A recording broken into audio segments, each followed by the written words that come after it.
మీ అందరికీ ఆరోగ్యము, ఐశ్వర్యము ఆ భగవంతుడు కలగజేయాలని ప్రార్థిస్తున్నాను. స్త్రీలు అల్పసంతోషులు వ్యక్తిత్వం ఉన్నవారు అని ఎందుకంటారు? స్త్రీల గురించి మాట్లాడాలంటే ఒక విధంగా వారు అల్పసంతోషులు. నేటి కాలంలో గాని పురాణ కాలంలో గాని వారు తమ వ్యక్తిత్వానికి అధిక ప్రాధాన్యత ఇస్తూ గౌరవంగా, హుందాతనంగా సమాజంలో నడుచుకుంటూ వస్తున్నారు. భిన్న మనస్తత్వాల గల స్త్రీల గురించి నేను ఇలాగే మాట్లాడుతాను. వారు ఏ రంగంలో ఉన్ననో, ఎలాంటి పని చేస్తున్ననో గౌరవాన్ని కాపాడుకునే ప్రయత్నం చేస్తూనే ఉన్నారు.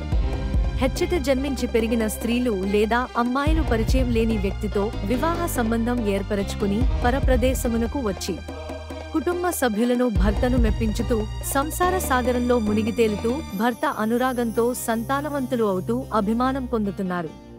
ఇది ఒక హిందూ సమాజంలోనే కాదు, ప్రపంచంలో నీ భిన్న సంస్కృతులు, మతాల మధ్య కూడా తమ గౌరవాన్ని కాపాడుకుంటున్నారు. ఇందులో కొందరు కౌమార దశలోని అమ్మాయిలు, అబ్బాయిలు ఆకర్షణ ని లవ్ భావించుతూ తమ జీవితాలను దెబ్బతీసుకుంటున్నారు. వారి కుటుంబాలను సంఘంలోకి లాగుతున్నారు. సహజంగానే ప్రకృతిలో ఆపోజిట్ జెండర్ ఆకర్షణ ఉంది. మన కంటి ముందు వీధి కుక్కలు, పందులు, కోతులు కంటికి అగుపడని జంతుజాలాలలో ఆకర్షణతో శారీరకంగా కలుసుకుంటాయి. తమ సంతానాన్ని అభివృద్ధి చేసుకుంటాయి. వాటికి ఒక ఆకర్షణ తప్ప మరేదీ తెలియదు. కానీ తమ సంతానాన్ని ప్రేమగా వాళ్లు పెంచుకుంటారు, తమలాగా తీర్చిదిద్దుతాయి. అదే మానవులు, జ్ఞాన సంపన్నులు తమకంటూ కొన్ని కట్టుబాట్లు ఏర్పరచుకుని అందుకు అనుగుణంగా ప్రవర్తించుచున్నారు. లవ్ తొలిమెట్టు ఆకర్షణ, కానీ ఆకర్షణే లవ్ కాదు. ఆకర్షణ మెట్టు ఎక్కకుండాలో మునిగితే ఒకరి ఎడల మరి ఒకరికి నమ్మకం కలిగినప్పుడే ప్రేమ ఏర్పడుతుంది.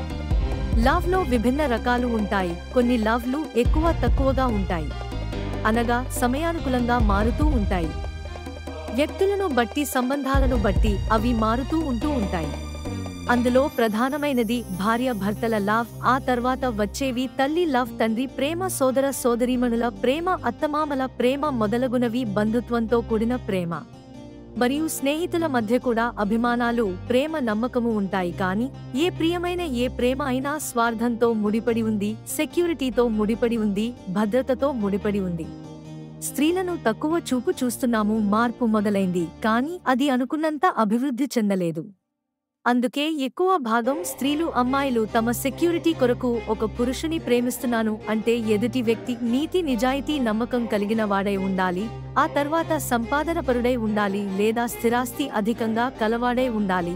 ఇవి ముఖ్యము. భర్తకు దూరంగా ఉండాలి, అప్పుడే భర్తకు లవ్ పంచుతుంది. నేటి కాలంలో ఇన్సెక్యూరిటీ ఫీల్ అయితే ఆ సంసారం లిదుడుకులతో సాగుతుంది. లేడీ సంపాదనాపరురాలైతే భర్తకి తగిన విలువ ఇస్తూ లేదా ఇవ్వకుండా సంసార జీవితం కొనసాగిస్తుంది. ఇది ఒక స్త్రీల విషయంలోనే కాదు, పురుషులలో కూడా ఇలాంటి భావన ఉంది. ఈ జీవితంలో ఏదీ శాశ్వతం కాదు, ఆకర్షణ శాశ్వతం కాదు, లవ్ కూడా కాదు. కానీ తమరి తాము మోసం చేసుకుంటూ ఎదుటి వ్యక్తుల మీద ప్రేమను నటించడం జరుగుతుంది. దీనిలో చాలా కారణాలు ఉన్నాయి. అందులో మధ్యతరగతి, అంతకంటే తక్కువ తరగతి వాళ్లలోని లవ్ చివరకు హార్దిక మూలం దగ్గరకే చేరుతుంది. వీళ్లు నైతిక సూత్రాలను, ధర్మ అధర్మాల మీద ఆధారపడుతూ సంసారాన్ని లేదా జీవితాన్ని దొర్లించుకుంటూ వస్తున్నారు. ఒక 100 కోట్ల ఆదాయపరులు తమ నైతిక విలువలకు, ధర్మ అధర్మాలకు తక్కువ ప్రాధాన్యత ఇస్తారు లేదా ఇచ్చినట్లు నటించుతారు. ధర్మకార్యాలతో ముందుకు సాగుతారు, ఘతలుగా పేరు ప్రఖ్యాతులు పాదించుకుంటారు. వారిని వేలెత్తి చూపే విధంగా వారి ప్రవర్తన ఉండదది. 20 years వయసులో ఉన్న, 20 ఏళ్ల వయసులో ఉన్న అమ్మాయిలు లేదా అబ్బాయిలు ఒకరినొకరు ఆకర్షింపబడతారు. అలాంటి ఆకర్షణ ఏ ప్రేమ అనే భ్రమలకు ప్రలోభ పడతారు. మైండ్ మెచ్యూరిటీ లేని ఒకరు గాని, ఇద్దరు గాని ఆకర్షణమే ఏ ప్రేమ అనుకుంటారు. వారికి ఆకలి ఉండదు, నిద్ర ఉండదు. కుటుంబ సభ్యులు ఏ పని చెప్పినాను చేయరు. ఒంటరిగా ఆ ప్రేమలోని మాధుర్యాన్ని, ఆపోజిట్ జెండరు మాటలను గుర్తు చేసుకుంటూ ఉంటారు. ఎక్కువగా ఒకరినొకరు కలిసి ఉండే ప్రయత్నమే చేస్తారు. ఇలాంటి లక్షణాలు 99% ఏ ఆకర్షణ ఏ ఒకసారి ఎదుటి వ్యక్తితో శారీరకంగా కలిస్తే ఇంతేనా అనే అభిప్రాయము, మెచ్యూరిటీ కాని వ్యక్తులలో ఆగుపడుతుంది. ఆ సుఖం కొరకు మళ్లీ మళ్లీ కావాలనిపిస్తుంది. ఆకర్షణ తాత్కాలికమైనది. ఆకర్షణ కంటిన్యూ అయితే, ఒకరి మీద ఒకరికి నమ్మకం ఏర్పడితే అదిగా మారుతుంది. ఆ ప్రేమ పోను పోను నమ్మకాన్ని, భద్రతను కోరుకుంటుంది. దానిలో నుండి పుట్టిందే వివాహం. ఒకవేళ అభద్రతాభావం ఏర్పడినచో ప్రేమలో మార్పు కలుగుతుంది.